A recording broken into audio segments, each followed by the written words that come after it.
Hey everyone, my name is Danilo Petrovic. I'm Ilya Marchenko. I'm Denis Kudla. I'm Evgeny Donskoy. I'm Henry Laaksonen. I'm Peter Torebko, and you're listening to the Game to Love podcast.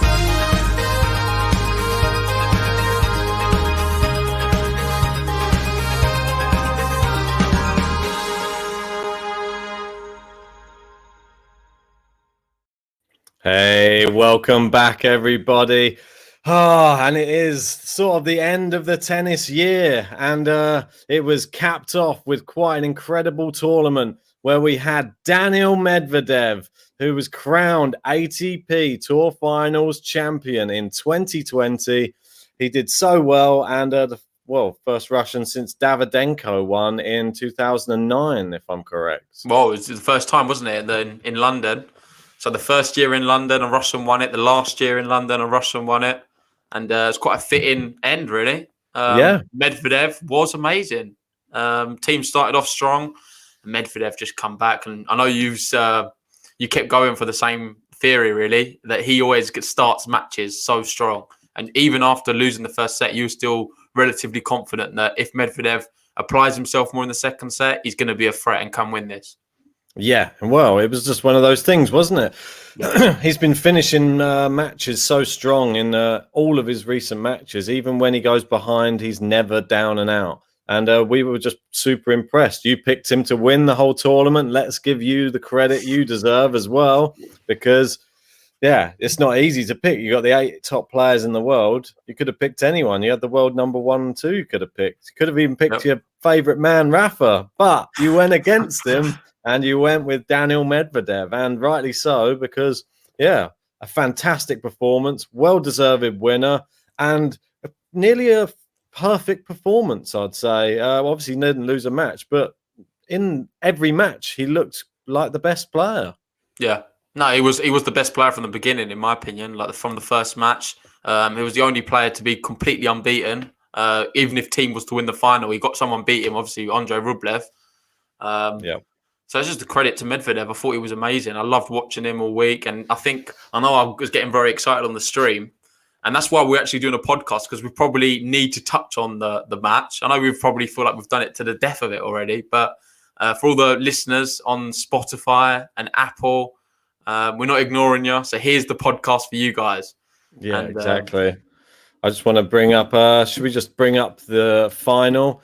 And then we can have a look through the actual match itself. We can have a look through some of the statistics, because it was the final that well and truly delivered. And Dominic, before you do that, though, Ben, let's quickly go to the chat side. We've got Wild Live here. Let's go, Medvedev. Mary was wanting a song. Well, we've been working so hard. We've not had a chance to do a song. Well, Ben hasn't anyway. Well, but we'll do it. Next year, we'll bring out a few extras for sure. We've got Thomas Rock here, of course. Nat here. Cheers for the super sticker, mate. Appreciate that. Yeah, I wasn't really given any extra or any spare time, was I, to be able to complete a song for this one, unfortunately. What did it finish? What time last night? And then we had to start work at 9 o'clock this morning. So, yeah, there has not been really any gaps in the schedule for us. We've just been trying to give you every match and provide you with a few podcasts as well. But, yeah, I'm going to be trying to get you something special. Don't you worry. By the end of the year, you'll have something. Don't worry. And I know you're dying, Ben, to get into statistics, but there's one thing I do want to talk about before, and it's actually been raised in the chat, so I'm glad someone spoke about it now. Go on, and that's Wild Life here saying, I'm loving Medvedev not celebrating after big wins. Act like you've been there before. What do you make of it? Because I know there was a picture put on Twitter earlier, and it was all the recent winners for the last 3 years. And they're all on the floor, crying, holding their head. If you notice, Medvedev, he just walked up to the net. It's like he's playing a local match. No, mate, he does it. He does it when he wins stuff. He doesn't celebrate anymore. And he come out and was like, since the US Open, doesn't feel this need to celebrate. He wants that. He kind of likes it, and that's going to be his thing moving forward. Yeah, what do you make of it? Do you like it? Calmness and coolness personified, isn't he? He's just this ice cool Russian that just gets the job done. And if he just comes across, I don't think it's just he's not coming across like he doesn't have any emotion, but he's just showing that you can be that good And he's just like sort of maybe it's a mental thing as well. He's putting out to the rest of the players. It's only another trophy. I'm gonna have a few more of these. Don't worry. I'll get more excited once that trophy cabinet's well and truly stacked. So right now, he's probably just racking them up. I saw him in a nice new car as well, looking pretty flashy. I'm not sure what car it was. It looked pretty nice though. Me personally, I don't like it. I know everyone's in the comments going to be against me. I think it's a big tournament. I don't care who you are, what you are, or what sort of impression you're trying to give off. You've just won the ATP Finals.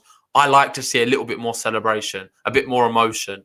I'm not saying it didn't mean a lot to him. Of course it did. He just didn't opt to show it. And I don't personally like that look. I prefer it when a player, I don't know, I don't mind if they fall to their knees and start crying and just showing real raw passion for the game. I think it's just more special. Maybe if that's just me being boring and it's historically always been a bit like that. But for me, I think that's important in the sport. And maybe, like you said, there's no fans there. But I feel like even if there is fans, he's a type who just doesn't really celebrate wins.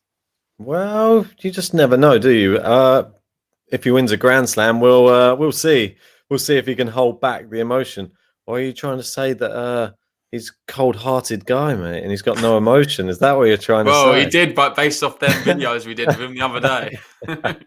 Didn't seem to like you much, did he? Nah, well, I don't know. I wasn't singing this. I was cheering on Zverev, wasn't I, in the Paris Masters final? So what can I do? Daniil Medvedev, you can't take it away from him, though. Incredible player. And I think just to have that, maybe that's the way that he overcomes the nerves, is by shutting it all out. If he cuts off his emotions fully. He doesn't just cut off the nerves. He cuts off any excitement. He cuts off everything. I don't know why it frustrates me so much. It shouldn't. I was so happy for him. I feel like I showed more emotion than he did after winning. I think so, and I fully well. did. You can watch it on the stream. I was probably more emotional than what he was. Did you think? Bizarre for me. He looked like he was a little bit pressed for time. Like they were asking him to take photos with the trophy. He was like, "Oh God, really?" He didn't kiss the He didn't kiss the trophy. Nah. He looked kind of embarrassed to pick it up. It was just like an awkward thing. It was just there on the side. He thought, "Oh well, I'll have to pick it up." Fans, though. I mean, yeah, they but must regardless, be a bit weird. Ben, you've got to have a bit more adrenaline, a bit more, get pumped up for it. Well, he should do, but maybe in a silent. I want to see him difficult. get the trophy, put it on his head, and do a lap round the whole court. Yeah, but then people will criticise him for that and say how weird that he just ran around a whole empty court. Mate, There's always going to be celebrate. someone. He does that weird thing he does still. All of this, and there's no one there. That thing constantly. I better not move too much. Mary's saying he did kiss it. I think he did. It took him a while. It was one of them very. I think he was one of the cameramen asked him. Was like, "Oh, just kiss that quick. I'm just trying to take a camera picture." It was more of an inconvenience rather than thing. I didn't see enough passion from him, but that's just the way he does things, and you can't diss him. And on his tennis, well, it's phenomenal. So I don't know if you're going to get your statistics up. I know you're itching to. Well, I just thought we were having a look through them, weren't we? Yesterday, obviously, once it was all done and dusted. But yeah, let's have a look. Well, you can see the sets there. That second set was really where it was all made for him. Obviously, once he got through that, I was pretty adamant in my mind that there was no losing it for Medvedev once he grabbed the second set, and proved right. And you can see there, still impressive serving, 12 aces there in the final against Dominic Thiem 6. So not too bad. 3 double faults. Still got a little bit shaky, didn't he, on the double fault side? We saw a few of them. Wasn't it when he was playing Zverev? He was hitting a few double fault. But I think Zverev brings it out of you a little bit. He starts doing it and start repeating what he's doing. So he sort of gets that nervous energy onto the court for people when they're serving. But his first serve, look at that. I mean, 77% first serve points one's great. 51 out of 66, which that's really, really impressive. Yeah, look at Teams. Teams wasn't too bad. Yeah, pretty good as well. There wasn't much in it, really. I think, really, if you forgetting the stats, what we noticed on the stream was in big moments, all the time, Dominic Thiem is always going for the backhand slice. And it was happening so much. Like he was slicing, I think, at 70-something%, whereas at the tournament as a whole, his average was about 40%. And at the big points, Medvedev knew it was going to happen. He knew the slice was going to keep coming back. So what he did occasionally on break points every now and then was charge the net. He got to the net, and then it's too late. Then team's already committed to the slice, and then it puts Medvedev on the front foot. He's able to either push it the other side, apply a bit more pressure into the shot, and that's when the pressure then started mounting for Dominic Thiem, and then he found himself getting broken. And you saw that in the decisive third set. That's how he ended up breaking him in the end. And then his serving just got better and better. He was serving at 90% in the final set, and it's just a credit to him. 88% there. Yeah, exactly. I mean, it was you saw just the turning of the tide, didn't you? And then as you can see there in that final set, 5 break points he had to save. Dominic Thiem there, but the sixth one's what gets you.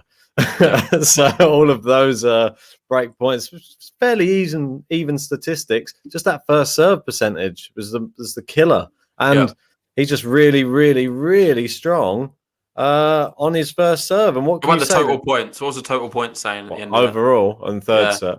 Okay, overall, let's have a look. Total point 115 to 112. So I can't get much closer, can you, for a final? You got to feel sorry for Thiem. And on Thiem, we've got Wild Life here. He provided me a good stat on Twitter. I have checked it. I was worried if I hadn't checked it, but I have, and it seems pretty accurate to me. And he said, per my research, Thiem is 1-2 in Masters 1000 finals, 0-2 in ATP finals, and 1-3 in Slam finals. That's a combined 2-7 in big finals. Not very good.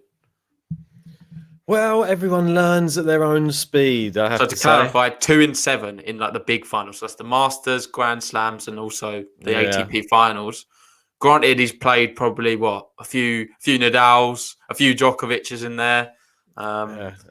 It's a lot of. There's always going to be a difficult match. It's never going to be not a difficult match in those finals. But I don't think he played bad. I think he played anybody else on that match yesterday, he probably would have won. And that's the reality of it. He just played Medvedev in the hottest form, and not much you could do about it. 1-3. Sorry, Thomas Rock. Sorry. Is it one? Is it 1-3? Yeah, I said 1-3. I thought. I thought it was 1. It says 1-3. Is it 1-4? Did he get? Sorry, 1-4. Yeah. Sorry, yeah. That's all right. Yeah, that's wrong. Yeah. Because he had an Australian Open, obviously, but that was like he pretty much nearly won the Australian Open, and then Djokovic snatched it off him. But he did win the US Open, so he's got that under his belt. And I think don't judge him on all of the past, because he's just coming into his best form now. So you wouldn't say he's someone who crumbles in finals? He has been. He's got a few shields to his name. Yeah, a few little plates. He has been the person who has crumbled. Doesn't mean that he's going to be a person who crumbles in the future, though. I think that you saw a real improvement in his game. He obviously won that Grand Slam, and since then, I think he plays like a real attacking style of tennis on hard court now, which is really. Oh, mate, he's won more on hard court. Look at this. Can you believe he's not won a clay Masters? That's insane. If you was expecting him to win a Masters, that would be one of the first ones you'd anticipate him winning. Exactly. I do think he will. I think it's a matter of time. Yeah. But yeah, it's bizarre for me. Does he have to wait for Rafa to retire to get one of those, or Djokovic to retire? Well, I don't know. I don't think he can, mate. He can beat them guys, so why not? He's just proved it here. He's beaten both of them too. Exactly. So this is what I mean. Kick on from there. I mean, Medvedev got in the way. Tsitsipas got in the way last year. Medvedev got in the way this year. Will somebody else get in the way next year, or will he actually find his way to a championship there at the end? I mean, it's just one of those ones which I think he's going to win it eventually. For Thiem, though, to win a Grand Slam next year is going to be quite tough, to follow it up. But you'd expect him to, kind of thing. Now he's already won one. I expect already a big word. I think he's got the capacity to. Yeah, but out of the 4 slams, what do you reckon he has the best chance in? I would go with Australia. It's a tricky question, isn't it? Because Thiem, you'd think he's like a clay court player predominantly, but he's not really. Recently, he seems to be able to do it a lot better on the hard courts. Definitely. I mean, you would have said, all day French Open. Well, 3 years ago, mate, I think everyone would have said French Open and no one would have disputed it. No. And now I would probably say, from last year's performance, I would have said Australian Open. If he could just get it over the line, he was within one set of it. But he obviously did win the US Open. But I'm not sure. It wasn't a fully stacked field there. Obviously, Rafa reigning champion, wasn't there. Djokovic got defaulted. I reckon it could have been a different end. We don't know. Yeah. It's one of those ones. It's difficult to say. But I reckon the start of next year, he's going to be fine. We could be in for a treat. We never know. You could see a Medvedev team final in that as well. Yeah, possible. No, mate, quite possible, yeah. Which would be crazy. You've got a lot of younger players coming through, like Rublev and that. I think that's going to be exciting. Be exciting to see how Rublev can finally do now that he's been to that ATP Finals, and now following that going to another Grand Slam. Obviously, in the Australian Open at the beginning of 2020, didn't he? He came up against Chris O'Connell, who we interviewed. Chris O'Connell bageled him in that match, which was crazy. But then you saw the strength and character, and Rublev just came through, and it's quite close tie break. And I think it was in the 4th set, but still got through that match pretty comfortable. But yeah, he's just one for the future. I think that he might do well. I think you might be seeing quarterfinals from him, minimum, from Rublev. But it's just today after the break, you never know which one player is going to come back, do you? And you don't know if this tournament's happening. Yeah, exactly, mate. Well, I thought we'll save that podcast for another time because we don't know too much ourselves. We're just speculating at the moment, but there's a lot of talk. The Australian Open may not happen. Players will refuse to go there. So we'll see what happens with that. We don't want to say too much yet. But on the subject of the ATP Finals, before we move on, I know we've got other things we wanted to talk about today as well. We've got Hayder here saying, I don't think Nadal will ever win at the ATP Finals. That's his best chance ever, considering he's played it without any physical problems, like he claims almost every year. Well, yeah, he's one of his best chance? Was that Rafa's best chance of winning it? It might well. And will he get another chance? I'm inclined. You're probably the wrong person to ask, I feel. Maybe you should have asked me this question. I know it's just one of those, but I'm not even saying it from a perspective that I'm not like. No, I'm joking. I know you'd always give a neutral opinion. I think it was possibly his best opportunity. He was playing really well, and unfortunately, it wasn't good enough against these really good indoor hardcourters. And would it have been a different story had it have been maybe 5 sets? Maybe. You never know. Rafa's got like that ability to really grind players out, like in Grand Slams. So, but over 3 sets, these younger players, I think they sometimes have the edge. Like we saw with Dominic Thiem, he's good. Well, Thiem was blowing, wasn't he? That 3rd set. Yep. People in the live chat kept saying he looks out of breath. But he did well in his 3 sets against Djokovic when he played him. He didn't beat him in the 3 sets match before that. I think that, well, we've seen Daniil Medvedev. He's obviously great at 3-set matches. He's just on a storming run right now. He only just lost to Nadal in 5 sets. So you know that he has a very big gas tank, but it just wasn't enough on that occasion against Rafa. Could have had his own first Grand Slam before Dominic Thiem. But yeah, I think these 3-set matches are just like, it's difficult for these players, which are just known as grinders, like a Rafa Nadal. If you get off to a slow start, well, he didn't. He managed to grab the first set, but it's all about that dangerous 4th set because he can normally grab one of the first sets. Rafa normally comes out the blocks, but he doesn't take a while to warm up, does he? I think it's hard to say it's going to be his best chance because you don't know what's going to happen next year. It's so difficult to predict. With him, I think he's still going to be there and about. So I don't think he's going to fall off next year, is he? I don't think he'll fall off. If he has presented with the opportunity, I think he can still win it. Maybe one last year. Maybe it's London, mate. Maybe he just didn't like London. Yeah. Yeah. Maybe it's Turin is the place for him. You might see Rafa Nadal. Well, Italy's probably a bit closer to home for him as well. Yeah, they're a bit more. They're more used to the old clay courts over there as well. Probably like that, being in that sort of setting more. But it's not going to be on the clay court. A bit wishes it was. But it's going to probably still be on the indoor hard, which one day they'll change it. I've got one more question for you, Ben. Sorry, I didn't mean to, but they're all coming through. Australian Open is fastest Grand Slam tournament according to court pace index measures. Will it be harder for Medvedev to defend and chase returns? Easier for big hitters to hit winners? Obviously, last year he lost in, I think it was the 4th round against Stan Wawrinka. Yes. He's a big hitter. Do you think that's going to affect him because it's quite a fast court? Well, yeah, maybe this is why he's done better at the US Open as well. and that's probably why Dominic Thiem's done so well. Dominic Thiem's done so well both, but he did so well in that particular tournament. I think it could. It just depends on the run. Depends who you get on the way. I think one thing we did notice, though, when the other players applying more pressure and the ball's coming faster than him, he seemed to be doing very well with the shots, like redirecting it. Maybe he's just become a bit better now in terms of his personal development. Yeah, he's able to deal with the pace a lot more. Well, I've not seen any situation that he's not been able to be fair to him. So I wouldn't be surprised if we see him go deep in Australian Open. Surprise a lot of people. Yeah, I totally agree with that because, well, but then again, there's part of me that has this mind that when Medvedev starts the year, there's a little bit of a dodgy spell in the January, February in the last couple of years. And I don't want to see that. I don't think you can just come back from the break and just start. Maybe he needs to just keep playing throughout the break and a lot more consistently because he looks like he has like the whole Christmas off and just completely has downtime. When he comes back, it's not the same Medvedev. I just want to see that same person we just saw because we just shift the Australian Open up to a week after the ATP Yeah, mate, Tour he ended Finals, the year so good. It's Unbelievable. Obviously winning in Bercy and then winning thing as well. It's just phenomenal.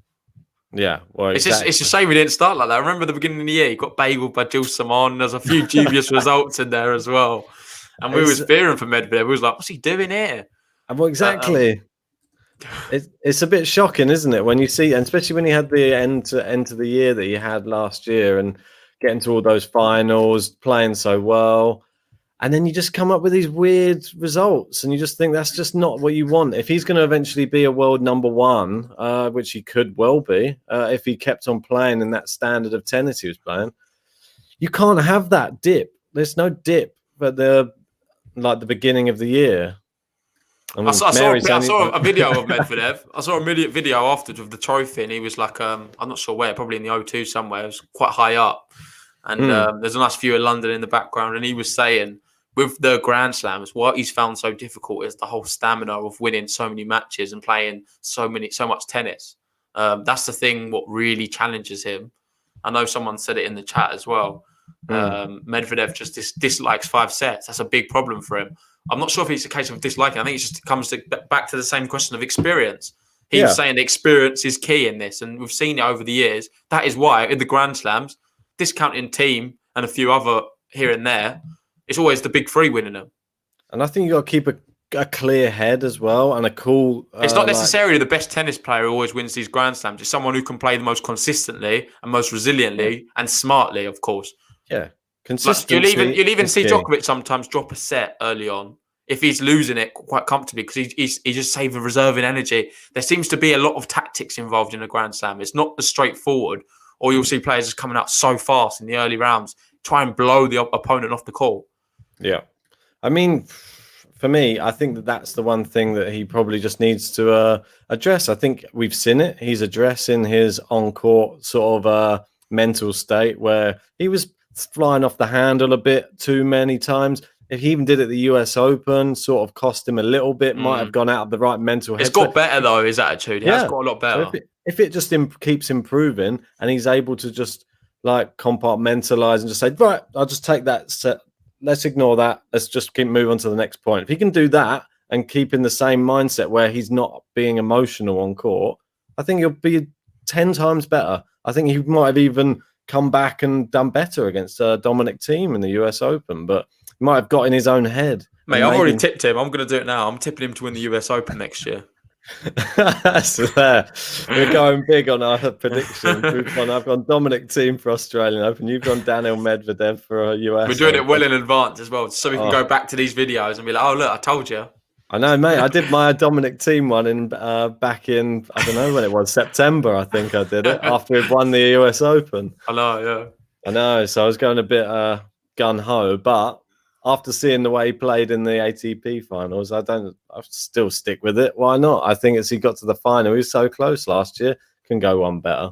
And sorry, go on. No, go. No, I was going to say we can't disappoint Jagger. He's talking about Zverev. We're not ignoring you, mate. He's there. We go, we're really ignoring him. He's wrote a lot of messages. He's saying Zverev is the number one player. He just needs to get better mentally. Ferrer, Yeah, I think that's Ferreira. Ferreira Rocher. Ferreira Rocher will help him in the off-season do that. We'll Well, see, I mate. hope so. He ended well. We're going to have to see what happens with the allegation. I know Bashvili, he's got his court hearing on the 1st of December. I'm not sure what's happening with the whole Zverev issue, but that certainly must have had an effect because since ATP come out and actually said something about it, I don't know if has he won a game? I'm not sure. Won a match? I don't know. He ended quite poorly, didn't he, at the end? And he obviously didn't qualify from the group. So he's going to be back next year. It's still a very good year for him. Obviously got to his first Grand Slam final. A bit unlucky really not to win it. People could say he choked it. I think he did as well. It's the unforced errors. It's the second serves. There's a lot of issues there with the Zverev game. However, the natural ability is for everyone to see is incredible. How great tennis he's played this year on the whole. Well, he has, and he's been an incredible tennis player. Even a couple of years ago, bear in mind, he's been on the tour now for quite a number of years. How many? 6 years already, is it? I think. Yeah, I think he's 23 now. But yeah, I just want to get rid of all that stuff off court. I just can't stand. Yeah, well, I'm saying Zverev did make the final of Paris. What I said was since the ATP actually come out and spoke about it, they ignored it for the first few weeks. And he seemed to be playing. I don't know. It seemed to not. It didn't faze him. We were surprised how well he was playing. Then ATP come out. They wrote. I think it was an interview or something. I forget exactly what happened. And since then, that's when he just kind of fell off a little bit. I know it was only a couple of games. Maybe reading into it too much, but we'll see what happens next year from him. Yeah, and then I know that Djokovic obviously came out. He defended him, didn't he? Yeah, he backed the domestic violence policy. During it, I don't know. It's obviously a good thing to get behind because you obviously don't want any of those type of things happening. Was he? I don't think he has any personal beef with Zverev. I don't think. I think it's just they've come out. Djokovic. Oh no, he's kind of defending Zverev. Yeah, he was saying until proven guilty, it is kind of thing. Yeah, I mean, it definitely is. I mean, you've got to remember, even there's two sides to every story, and when you're this famous and you're this young and you're going to have problems like this that arise. We've seen the same things with Cristiano Ronaldo in football as well. They always get allegations of this nature, but it's hard to decipher which ones are legitimate and which ones aren't as well. And you're not going to say that it's false, but there are people that will make false claims against these people because they are very rich and they're very, very famous. It doesn't matter what walk of life you're in. If you've got a lot of money, you're a celebrity, you're going to get allegations regardless of whether they're true or false, like you said.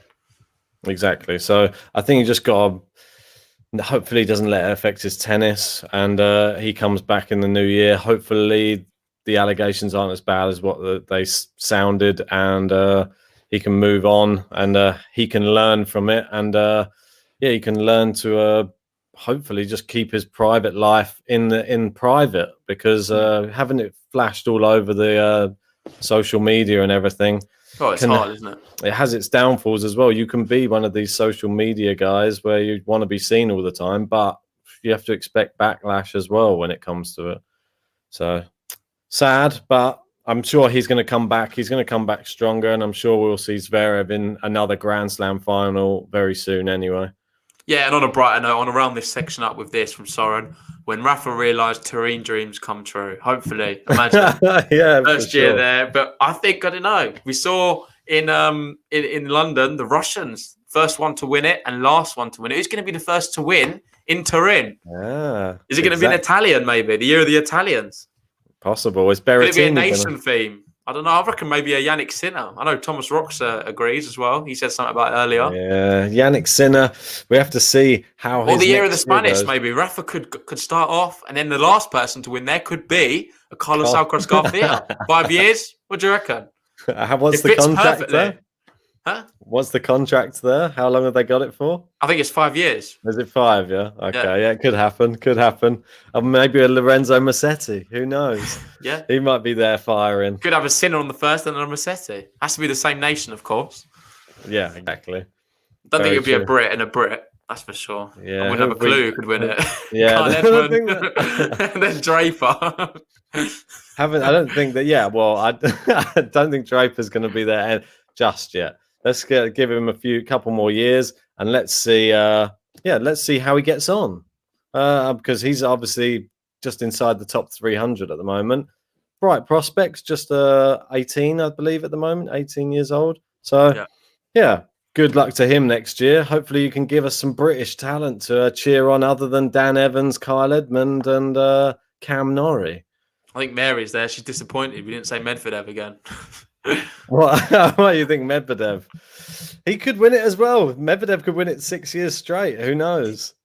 Yeah, but anyway, let's move away from this. I've got another little thing planned here. Do you want to get rid of your screen? There we go. So we've got some stats here. It's a guy on Twitter. You probably know who he is. Enrico Maria Riva. He's verified, and he's a good account to follow. I like listening to some of the things he has to say about tennis matches. Always has very interesting stuff. And rather than us doing the work, he's done it all for us. So let's have a little look at a 2020 stats recap and see what you guys think. I was quite amazed with some of them as well. So let's see what your reaction is, Ben. I know you've not actually seen it. Nah, I've not seen this at all. Can you see my screen? Yeah, I can see it, mate. Don't worry, my eyesight's all right. All right, so let's start off with the first one. Most matches played. And obviously, Ben, I can't see the chat, so you're going to have to navigate the chat. All right, no worries. I'll navigate the chat. So, if you look here, the first one, believe it or not, Andrei Rublev was the man who played more matches than anyone in 2020. You got Djokovic there, Felix, Tsitsipas, Schwartzman, Zverev, Medvedev, Humbert, Khachanov, Ruud, Thiem, and then the Dow at the bottom. Wow. The Dow would have been a bit higher up if he actually played a few more. Yeah, true. He still won a Grand Slam. it's not really much to really read into this first one. It's just who's played the most matches. And I was surprised. I thought Djokovic would have been number one. He would have been my prediction if I had to think about it. But I was surprised it was actually Rublev. I thought Thiem would have been higher as well. I'm not that surprised actually. I'm not surprised that Felix is up there for all those finals he keeps making as well. It's another person. Just could do with a few of those titles. At least Rublev's well, it's funny, mate. It definitely works. The more matches you play, the more titles you win. Rublev number one, Djokovic number two. If that's the answer, what happened to Felix? He should have had the third most titles. I have no idea. Well, hopefully he's another young player. Are we going to see the best of him next year?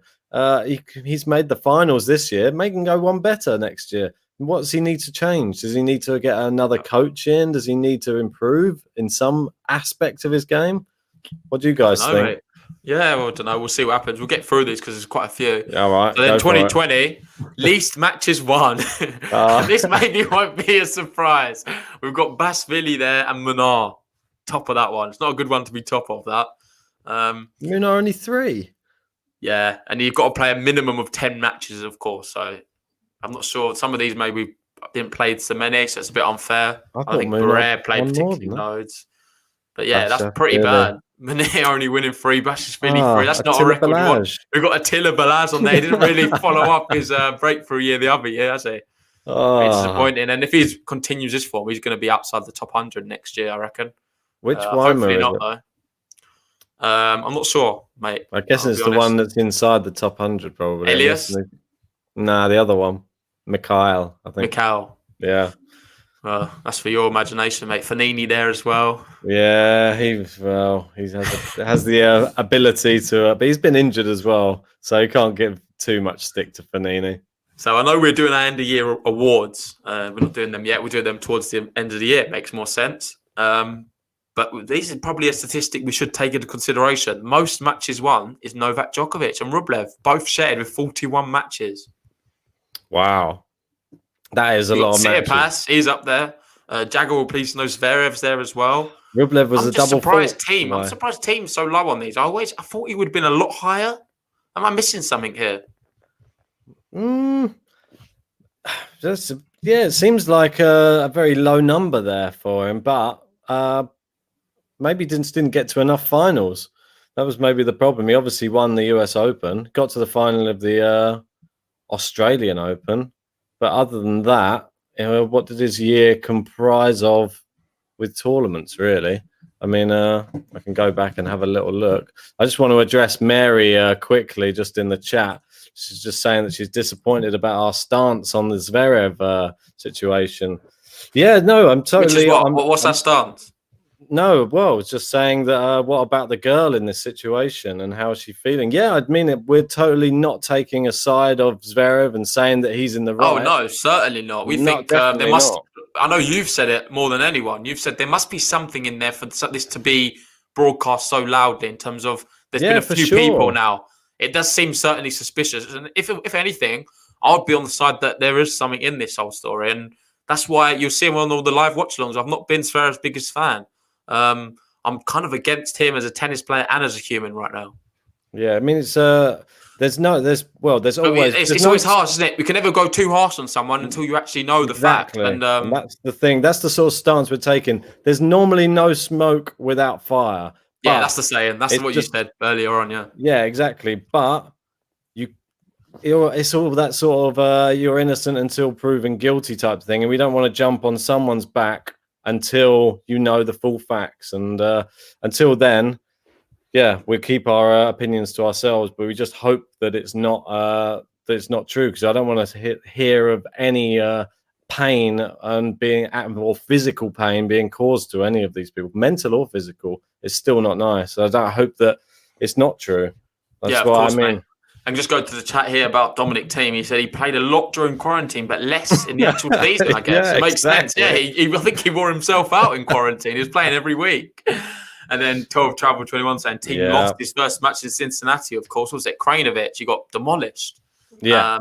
And then didn't play Rome or Paris. So, yeah, it makes sense. Obviously, it's a shortened year. So it's easy sometimes to forget. It's all been a bit of a blur, I must admit. That's why these stats are quite interesting to have a look for, I thought. Credit to Enrico for doing it and taking the time.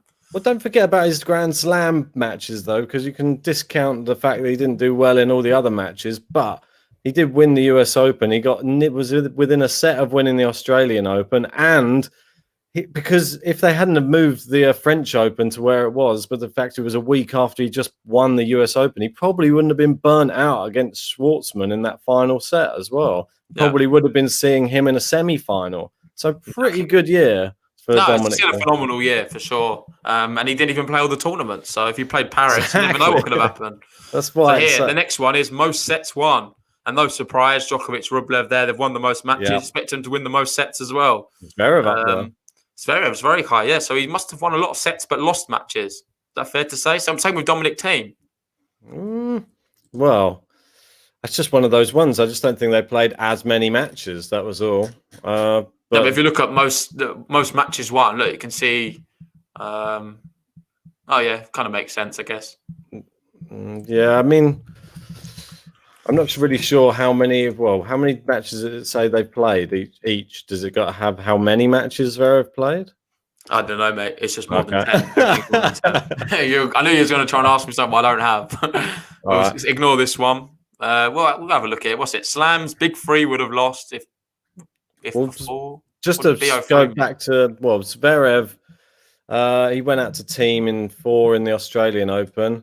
Then he went out to Tommy Paul in Acapulco. In the second round, lost to Djokovic. Oh, that was exhibition. Sorry. These are all exhibition. Yeah, then that was it. Acapulco was the last one there. And then when he came back, lost to Murray first round in Cincinnati. Don't forget. Yeah. And then after that, he was pretty good, to be honest. He obviously got to the final of the US Open. Anyway, it's not really a big one. Most sets won. I don't really care too much about it, to be honest. It means nothing to me. Slams Big Three would have lost if best of 3. For me, that's another silly stat, but Djokovic would have lost 5 slams if it was best of 3. Nadal would have lost 2. Federer would have lost 2. However, it's not best of 3, it's best of 5. So this is probably something the Federer fans can cling on to and be like, Djokovic would have 5 less if it was best of 3. However, it's not. So it doesn't really mean anything. Then Djokovic was the one campaigning for best of 3. So it makes you wonder, why is Djokovic campaigning for best of 3 when he's had 5 here, which gone to 5 sets? Yeah, he's 2-1 down by the looks of it on most of these finals. Anyway, moving on to the next one, and this is not a good one. This is least sets won. Oh, no. And this is very surprising. So you've got to have played a minimum of 10 sets. And there we've got I can never say this guy's name. Madjaravzak has only won 1 set in 2020, and he's played 10 sets. That's not good enough, is it? Really? And it's sad we've got two people there we've had on the podcast. We've had Evgeny Donskoy and Chris O'Connell. So the GTL curse is alive and kicking here. Oh no, I apologise then. Karlovic, how has he only got 4? That's a shock that Karlovic is on there. Big old Evo. Uchiyama, another great player, and Bagnis as well. Wow, some good players on there too. Yeah, no, it's crazy, yeah. That's but anyway, we'll move on to that. Quentin Howe was not very good either, but I'm not sure if he's played much. But the one that stands out is one set. Come on, he needs to up his game big time. What about Bastiashvili? Well, I suppose he must have won more sets. Yeah, must have been in the beginning of the year. Oh, he won 3 matches, isn't he? So I think he's lost a few. He's taken maybe a few sets, and at the beginning of the year he was a lot better, wasn't it? 10-match losing or 11-match losing streak. Maybe one slam something or another, 3 sets. I'm not sure. There we are. Most tie breaks played in the year, and Dominic Thiem leads. He played 28 tie breaks this year. Just shows how close he's been in a lot of these sets. Yeah, very, very, very close. And I'd like to know how many tie breaks he's won, if that's the case. It's 28 tie breaks played. Do we have that one? Is that another one that's going to be coming up? Well, we'll have to see, mate. If not, we'll have to have a look at it at the end. But we might as well go through it. We've got Borna Choric there. Raonic, you expect him to be there. It's not surprisingly. Yeah. It's pretty high up. Well, it's not surprisingly. That's a joke. Obviously, he's going to be there. Right, Pelka, he's not on there, which is surprising. Yeah, he's even who else is there who I thought was a bit. No, to be fair, you would expect they're all quite big servers, really. These guys. Sangren, just making it at the end. Sangren. Well, he's had a bit of an up and down year, but... Oh, here we go. Look, most tie breaks won. Here's the next one. There you go. So Dominic Thiem, 17. So he's won 17 out of 28. There you go. It's not bad. God, look at that. Tsitsipas not got the best record. He's won 13 out of 25 this year. Half and John half. Isner, a lot better. 15 out of 24. Schwartzman done all right. 10. How many has he played, Schwartzman? Is he on there? So he must have played less than 17 and he's won 10. Yeah. Fair play. Wow. Pretty good. And Djokovic and Pol's there, look, 15. And obviously Djokovic has played, how many? Boss, 17, isn't it? So he's won 15 out of 17. So that's for sure the best record in percentage-wise. However, Thiem has won the most, and we've seen how important the tie breaks became in this Nitto ATP Finals, knocking out obviously Rafael Nadal. Yep.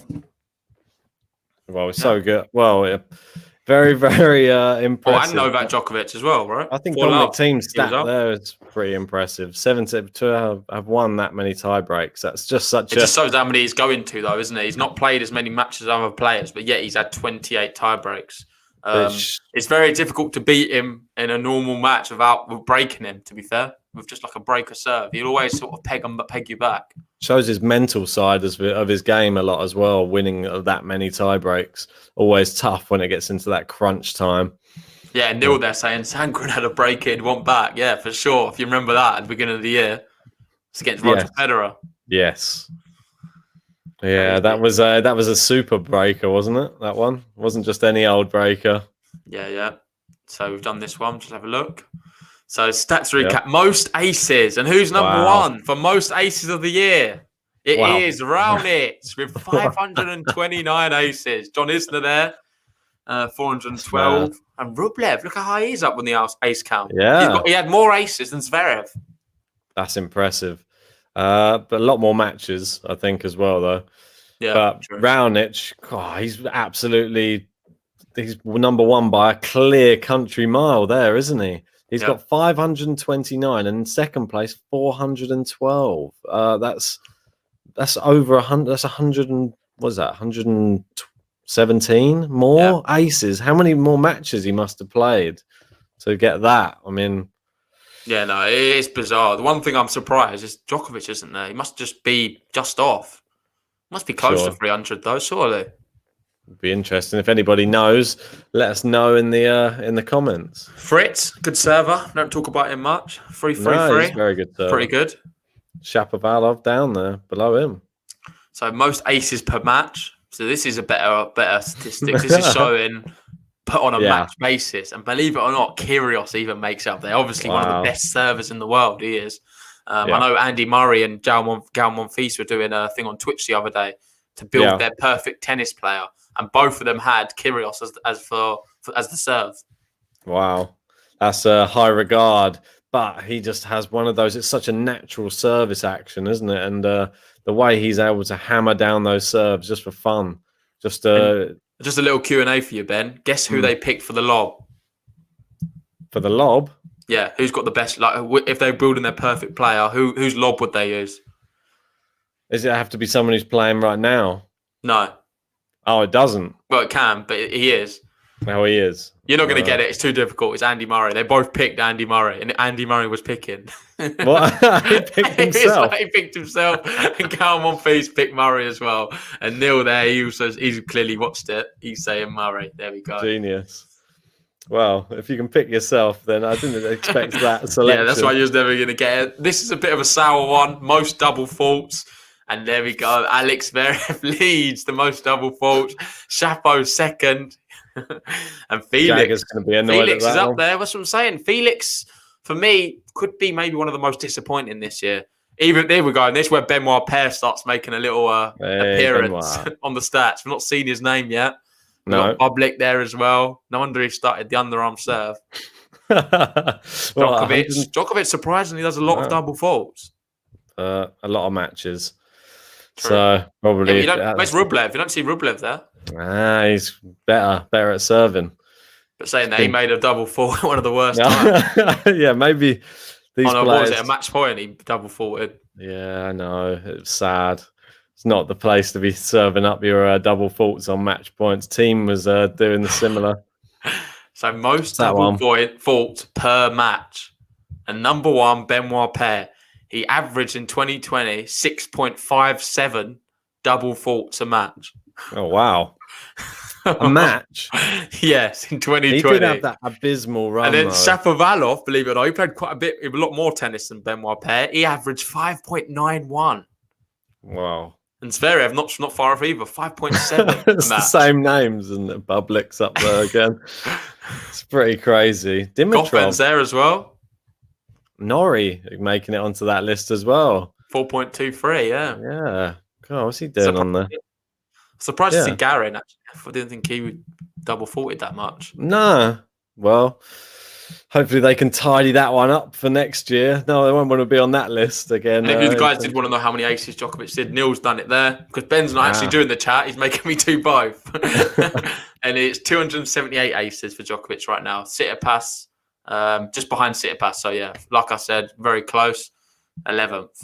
But Shapo, that is not good stats. People there in the chat, they can't believe it. But I actually can. It's just it's very poor. And this is why we say he has all the game to be a great player and actually win things. But if you're averaging 5.9 double faults a match, that's not good enough. You're not going to win anything. Well, and it's a credit to Zverev how close he got. He got to a Grand Slam final. He got to the Paris Masters final with these statistics. If he gets that down a significant amount, he can actually win things next year, Zverev. Yeah, I think it's granted he's not in a prison cell.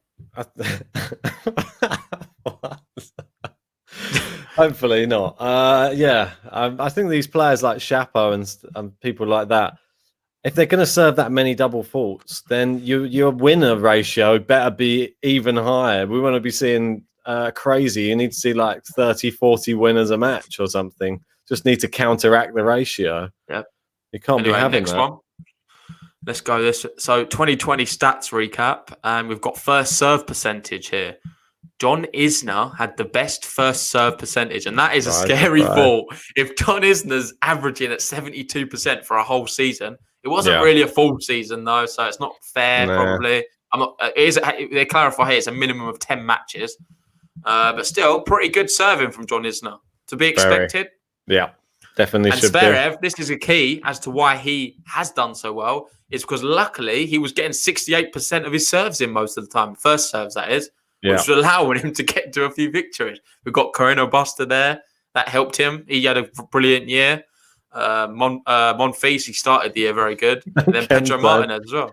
Zverev better get that long blonde hair cut before going to jail.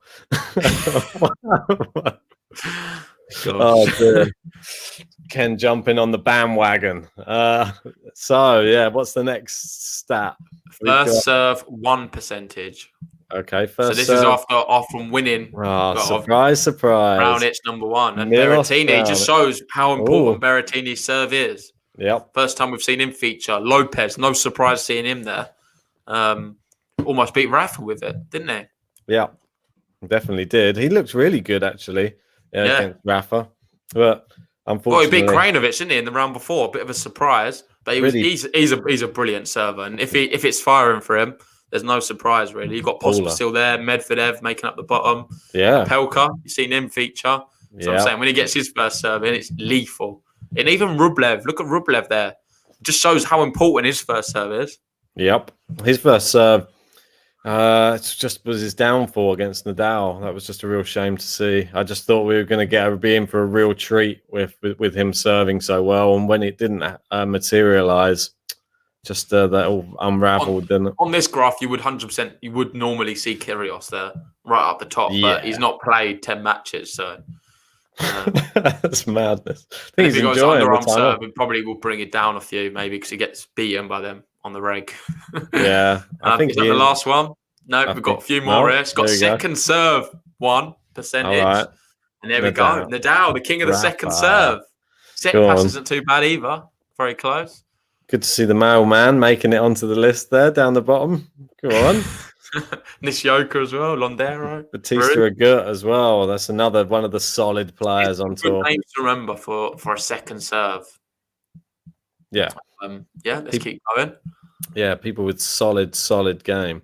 So break point saved. I'm not sure how many more of these we've got, but keep going. I think there was this many. Break point save percentage. You've got Isner. God, wow, that's ice cold John Isner. I don't know if it is the surprise, but I'm sure it's probably the mate. He just pulls out about 3 aces when he's facing break points. That's why. It's really good to be up that high as well. 71%. I think Umbert's the one what surprises me the most. Just credit to him, his mental strength. For me, this is a big one of mental. Another one we're not talking enough about, really, is Humbert, isn't it? So for next year, that's another one that could be jumping on the team. He had a brilliant year, mate. He had a brilliant year. And then Pair's topping this one, so I'm not sure if it's going to be a good one. The worst second serve. Worst second serve 1%. And Benoit Paire and when I say just, 0.01% beating Basvili there. Yeah. So their second serves are not that good. Zverev, there we go. We know he's not. These are the players who need to work on their second serves. 12 travel 21, obviously bringing up from that last statistic for Lopez. He had the record for the most consecutive Grand Slam appearances, being 74, which is that's a crazy statistic. 74 consecutive Grand Slams. I remember that. I remember we were speaking about it. I know. It's crazy. And Almino saying, happy Millman got a title finally. Yeah, he did. He won in, where was it? Nur Sultan. Yeah. Yeah, really good. Time. We've got Travaglia there at the bottom and Harris. These players need to work on their second serves for sure. Ken Lee saying he likes Pair. Fan of his shorts. He would rock them. So first serve return 1. So who's the best returner? And it is Rafael Nadal, believe it or not. He wouldn't have thought that in Paris. And there we go. Quetfa's up there as well. Wow, go on, Dominic. God, look at him. We've got Martin Fuchsovich up there. No surprise. I thought we would be higher, if anything. Gilles Simon. Way up there. Gilles Simon, mate. Gilles Simon's beating Djokovic. That's happening. We've got Sinner, Fekina, some really good players on this list. Just showing you how important it is to get the first serve in. Back. I was just reading that the wrong way from back to front, and it was saying Martin and then Fuchsovich. But obviously it is Andre Martin, I think they're referring to, and then Martin Fuchsovich. Yeah. But that confused me for a sec. Good old Martin. Both Martins. Right, are you going through the chat, Ben? Yeah. There's no one throwing it. Lewis wants to know. See what I'm doing. Lewis wants to know our top 3 for most shanks.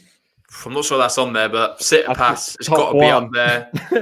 He's number 1 for sure. Who's another one? Chapo would be my number 2. I'd go Tsitsipas 1, Chapo Benoit 2. Paire. Yeah, possible. Maybe Benoit Paire. I've seen a few from him. I think it's unfair though. He's had COVID this year. It's been a very topsy-turvy year. We're not going to judge too much on these stats, but I thought there'd be a good laugh and they're quite interesting regardless. So second serve, have we done this one? Second serve, return points 1. Good. There we go. Yeah. Very good off player second serves. It's a sign of intelligence, me. This you're going to see quite a lot of intelligent players, and there, no surprise, Djokovic is there, Nadal, Krajinovic, Medvedev, Schwartzman, Monfils, Munar. Surprised Munar didn't do better, win many more matches than what he did. Yeah, I know, bizarre. Here we go. Return points 1 overall. There we go. Surprise. Novak Djokovic, the best returner in the world. You'd be surprised. Schwartzman, for a little guy, does really very well with the returns. Obviously, playing some big servers there. That would have weighed his average down slightly, but that's an amazing stat for him. And just credit to Schwartzman. And this is why players love, or fans and players alike love him. Yeah, definitely. You've seen Nadal's obviously there as well. Batista Agut, one of the most solid players on tour. But Quetford's a brilliant returner as well. Good to see some other names on there, though. Some youngsters, Rublev, Davidovich Fokina, Pedro Martinez as well on there. Yannick Sinner. Good to see all those names on there. Oh, and I think this is it now. No, this is it. This is just an old one. What's that one? You can have a look. Federer, Nadal, Djokovic, 57 slams. And then all of them names, 56 slams. Oh, wow. Pretty mad. That's pretty They even crazy. put Pit Team in there now. Yeah, he's in there.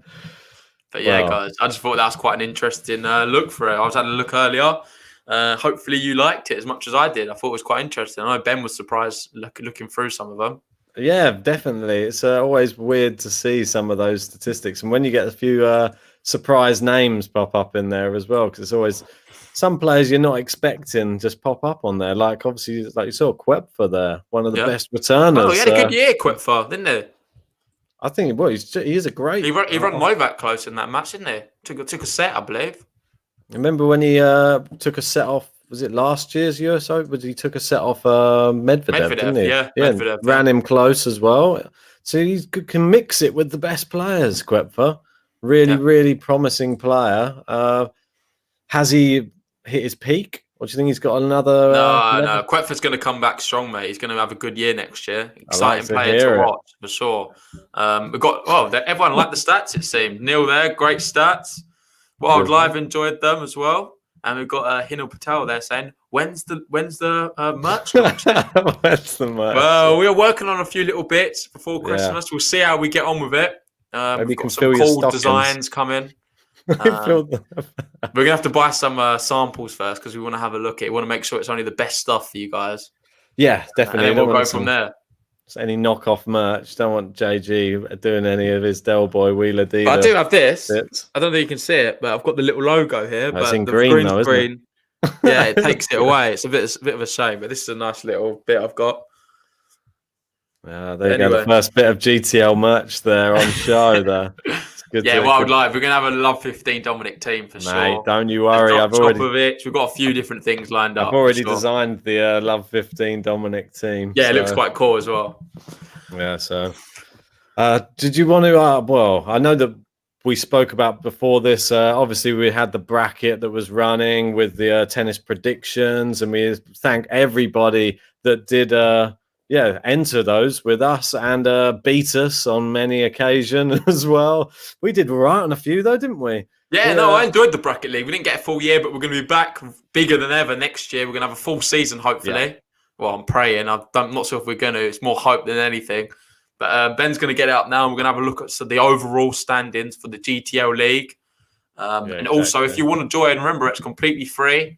It's easy to join. I'll put a link in the chat. Ben's going to just get that up now. You might just have to guide me through where to find it. I'll just bring it up on the screen anyway for now. Yeah. There you go. Right. So as you can see, 85 people in there now. Great to see people joining.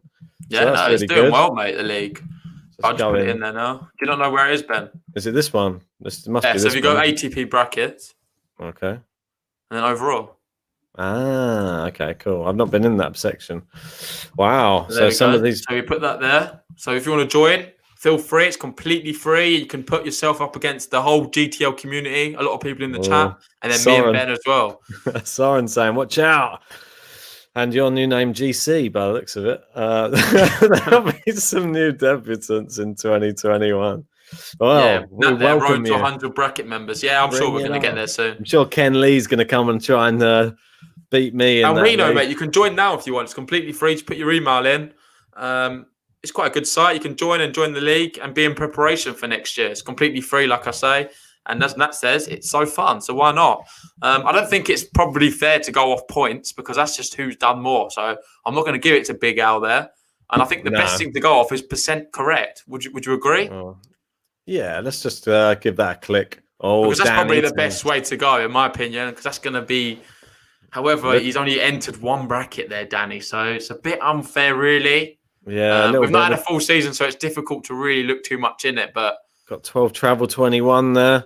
Yeah, 12 travel 21. 65% of his picks correct. Had that one tournament win. We've got to give Danny a shout out though. 77% of his picks. Pretty mad. He's made he's made 27 picks and he's got 21 right. That's outrageous. So pretty high. Yeah, that's very good. For me, Lithuania is the most impressive though, for the reason he's done so many. He's made about 600 picks. Yeah, about 600 picks, and he's got 60% of them correct. That is amazing. So fair play to Lithuania. Paul T, he's done pretty well. Big fan. Harry Carillo, Dasher there, Ayodes. John Nartley there. John Nartley. Where am I? Gosh. You're there, mate. There you go. 58. That's not too bad. 58.4. Above me, mate. Just above. Not much in it. 56.4% there for you. It's annoying. Oh, gosh. Why am I down there? But yeah, we can go. I think it's because you entered the next show. You entered one more bracket. Maybe you should have pour a bracket. I don't know. Yeah, the Nur Sultan, wasn't it? Yeah. That was when we didn't even know half the draw before it started, and I was clicking qualifiers. And which one are you, Thomas Rocks? I can never find your name. You must be called something else. Yeah, it must be. So keeping himself hidden. Yeah, so who's bottom of it was probably going to be, I obviously know my tennis, right? Tommy Cole there. What's he doing? Not great, is it? 53%. Melez down there. Got Sharuk. Wild Live. Gosh. Ooh, we're not very good there, mate. Sky, Mary. Yeah, Mary's down there. We'll keep going. Serjan, who was the correct predictor in the French Open for that women's tennis. Haven't had enough women's tennis for him, I don't think. Keep on going down, and there you go. My tennis. However, it's very surprising. We can't really count that. Chris, what happened to Chris? Chris, what happened, mate? 36%. I'm shocked by that, to be honest. Chris is normally so good with the guessing. So what is that? 41 correct and 72 wrong? Yeah. No. Is it? Yeah, it is right. Yeah. Out of 113, is that 41 correct? Oh, don't worry. Next year will be better. Don't you worry. So Thomas Rock is Harry. So where's Harry? Harry? Where's that? Don't know. Probably the one at the top. No, it's Danny. Harry Carillo. Oh, it's Harry Carillo. Oh, Thomas Rock is Harry Carillo. Oh, fair play. Pretty good. 62%.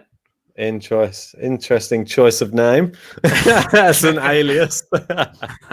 So there you go. But yeah, if there's people just listening and they want to join as well, then the name of the website you just have to go to is Tennis Draw Challenge. The link's in the chat. So I'll put the link in there. So just click the link and you can just join for people who are only listening, which there are some of those. It's tennisdrawchallenge.com, and then you just want to go to just register and then just find the group when our one's called the GTL Tennis League. Perfect. So good luck to everybody for next year. And once we got that merch sorted as well, never know, there might be some little prizes being handed out next year for some winners. Yeah, for sure. We'll do some prizes and stuff. I think that'll make it more fun. But anyway, we've been talking for a long time. Thanks for joining us. If you're new to the channel, hit the subscribe button. And if you've not already, please like the video. Medvedev had a brilliant year. What a win. And we'll see you next year for tennis. However, we're not going away. We're still going to be doing other podcasts. So don't worry.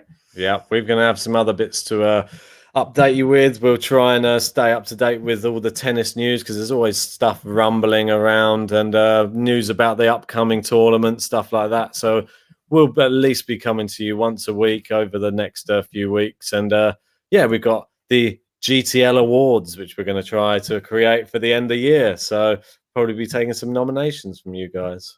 Yeah. See you guys. Cheers, guys.